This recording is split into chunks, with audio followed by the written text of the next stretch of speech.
Good morning students. आज हम हमारा न्यू चैप्टर पार्ट फर्स्ट का चैप्टर नंबर 3 धर्म स्टार्ट करने जा रहे हैं। देखिए, सबसे पहले धर्म जो है उनको अनेक विचारकों के द्वारा परिभाषित किया गया है। जैसे कि स्वामी विवेकानंद जो है उन्होंने धर्म के बारे में कहा है कि धर्म मनुष्य में पहले से व्याप्त देव तत्व व आध्यात्मिकता का विस्तार मात्र है। मतलब मनुष्य के अंदर जो देव तत्व विद्यमान है या जो आध्यात्मिकता विद्यमान है उसका विस्तार ही क्या है? धर्म है। डॉक्टर सर्वपल्ली राधाकृष्णन ने ये कहा कि धर्म का सार इस बात में निहित है कि ये आत्मा के उन्नयन के लिए आध्यात्मिक पक्ष पर बल दे। आत्मा के उन्नयन का तात्पर्य है आत्मा की उन्नति या आत्मा का विकास करना। तो उसके लिए सर्वपल्ली राधाकृष्णन मानते हैं कि आध्यात्मिक पक्ष जो है उस पर बल दिया जाना चाहिए और जीवन को धर्मनिरपेक्षता की ओर अग्रेसित करे। धर्मनिरपेक्षता का तात्पर्य है धर्म के आधार पर किसी भी व्यक्ति के साथ कोई भेदभाव न किया जाए, सभी धर्मों को समान माना जाए। वर्तमान देखो, आज का अगर अपन युग देखते हैं तो वर्तमान युग जो है वो एक भौतिकवादी युग है और इस भौतिकवादी युग में हम विज्ञान में, इंटरनेट में, प्रौद्योगिकी में, इन सब में विश्वास रखते हैं और इन्हीं को इम्पोर्टेंस भी देते हैं। और अगर अपन धर्म के बारे में देखें तो वर्तमान समय में धर्म का जो महत्व है वो धीरे धीरे कम होता जा रहा है। आज जो नई पीढ़ी है वो धर्म में विश्वास नहीं रखती है, ईश्वर में विश्वास नहीं रखती है। वो ये बोलते हैं कि इसको आप इस कसौटी पे नहीं कर सकते हो कि ईश्वर है, उनको किसी ने नहीं देखा है। या जो धार्मिक भावनाओं की हम बात करते हैं तो क्या सही में मतलब ये धर्म जो है ये व्यक्ति के जीवन को नियंत्रित करता है, नहीं करता है? इसके अंदर अभी सभी लोग जो हैं वो एक मत नहीं है। मतलब वर्तमान जो पीढ़ी है वो धर्म को कम स्वीकार करती है।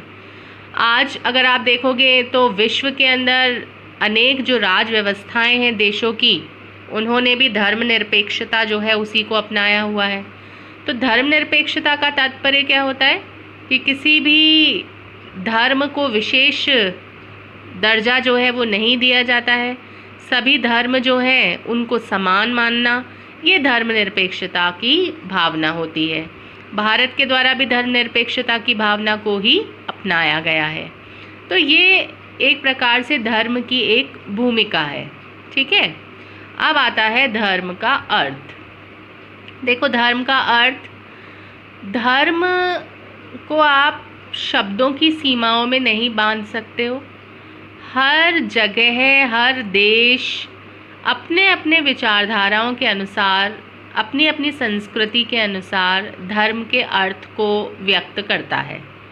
अगर अपन भारत के संदर्भ में देखते हैं तो भारत में धर्म को माना जाता है कर्तव्य, अहिंसा, न्याय, सदाचरण और सद्गुण।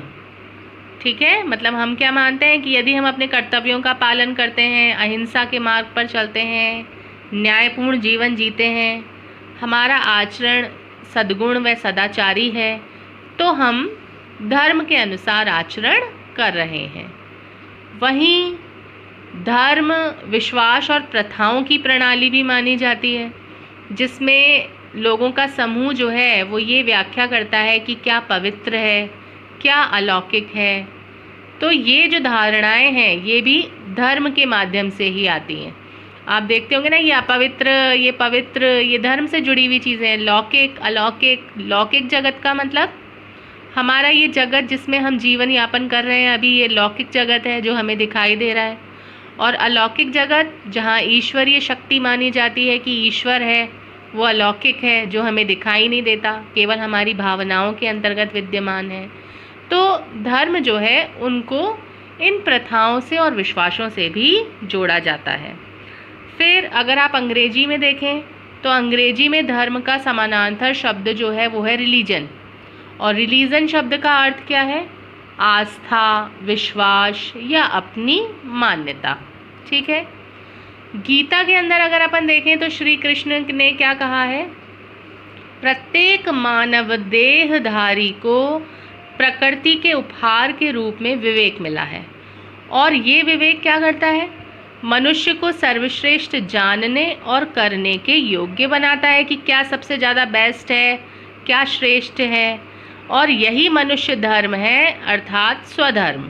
मतलब जो गीता में श्री कृष्ण हैं उनके अनुसार हर मनुष्य को अपने कर्तव्यों का पालन करना चाहिए, और जो संकीर्णता है, अभिमान है, पर शासन है, इन सब का त्याग करना चाहिए। यही धर्म है।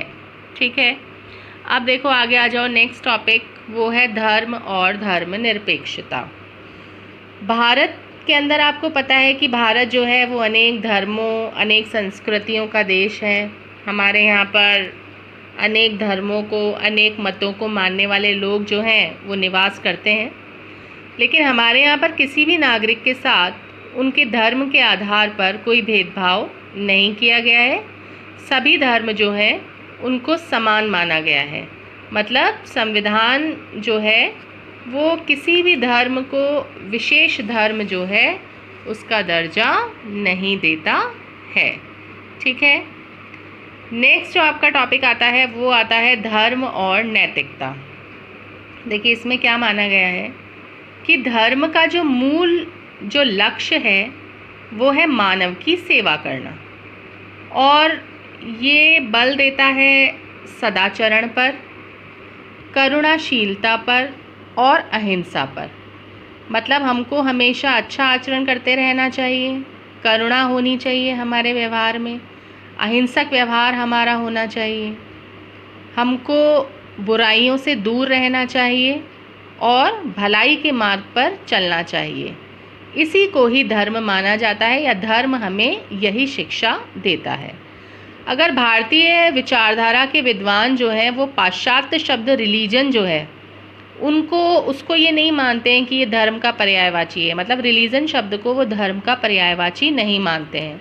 उन्होंने क्या कहा कि धर्म एक बहुत ही विस्तृत और नैतिक विचारधारा है, क्योंकि इसके अंदर नैतिकता तो है ही, साथ ही साथ भौतिक गुण भी हैं, प्रकृति है, मानव के संबंध, मनुष्य और जानवरों के साथ कैसा व्यवहार किया जाना चाहिए, वो सब धर्म से संबंधित है। ठीक है। मतलब ये एक बहुत विस्तृत अवधारणा की बात करते हैं भारतीय, कि आप दूसरों के साथ कैसा व्यवहार कर रहे हो इसको भी उन्होंने धर्म के साथ जोड़ा है, जानवरों के साथ आप कैसा व्यवहार कर रहे हो उसको भी धर्म के साथ जोड़ा है। तो ये जो विचारधारा है, लेकिन इसको वर्तमान संदर्भ में अप्रासंगिक माना जाता है, सही नहीं माना जाता है, क्योंकि इसके अंदर धर्म को बहुत ज़्यादा विस्तृत रूप दे दिया गया है। ठीक है। तो मनुष्य जो है उनके द्वारा नैतिक मूल्यों का पालन मानवता के लिए उपयोगी होता है। देखो आज हम अगर नैतिकता के अनुसार आचरण करेंगे, सत्य, अहिंसा, परोपकार, करुणा, दया, क्षमा, अगर इन सारी चीज़ों के अनुसार हम चलेंगे तो ये हमारी मानवता के लिए ही इम्पॉर्टेंट है।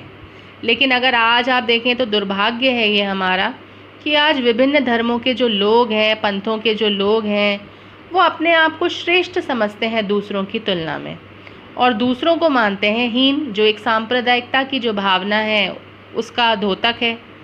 और यही भावना लोगों में आपसी विद्वेष, कलह आदि उत्पन्न करती है। लेकिन धर्म के अंदर ये जो सांप्रदायिकता है इसके लिए कोई स्थान नहीं होना चाहिए।